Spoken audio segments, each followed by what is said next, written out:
Hello viewers, welcome back to my channel. এখন আমি orange ice cream তৈরি করে দেখাবো। সেই জন্য দুটো অরেঞ্জ নিয়েছি।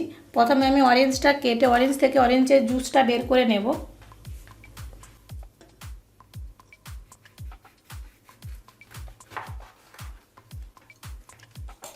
এরপর আমি জুসটা বের করে নেব।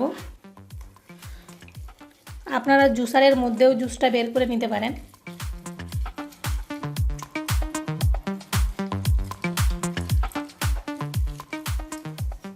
বের করা হয়ে গেছে। একইভাবে আমি সবগুলো বের করে নেব।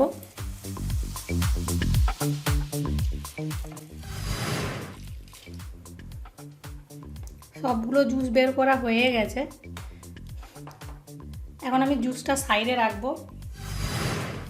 আমি একটা বোল নিয়েছি। বোলের মধ্যে 200 গ্রাম ফ্রেশ ক্রিম দিয়ে দেব।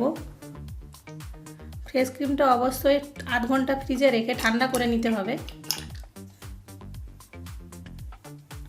আমি ইলেকট্রিক বিটার নিয়েছি। ইলেকট্রিক বিটারের সাহায্যে আমি ফ্রেশ ক্রিমটাকে বিট করে নেব।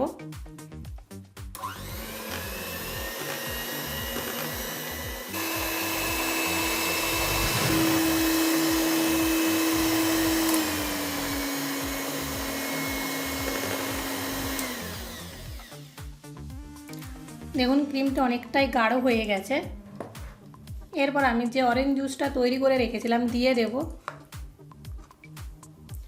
200 গ্রাম কনডেন্স মিল্ক দিয়ে দেব।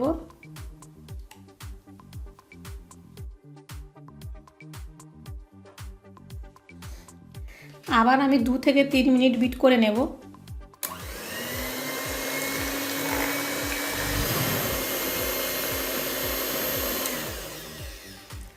বিট করা হয়ে গেছে। আমি এর মধ্যে কোনো অরেঞ্জ কালার ব্যবহার করছি না। আপনারা যদি চান তাহলে অরেঞ্জ কালার ব্যবহার করতে পারেন।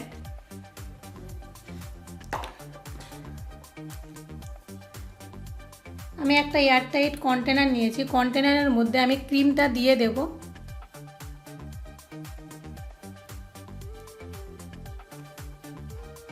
এরপর আমি ঢাকনাটা বন্ধ করে দেব। ডিপ ফ্রিজে 10 ঘন্টা রেখে দেব। 10 ঘন্টা পর আমি দেখাবো। 10 ঘন্টা হয়ে গেছে। আমি ফ্রিজ থেকে বের করে নিয়েছি। এরপরে দেখাচ্ছি।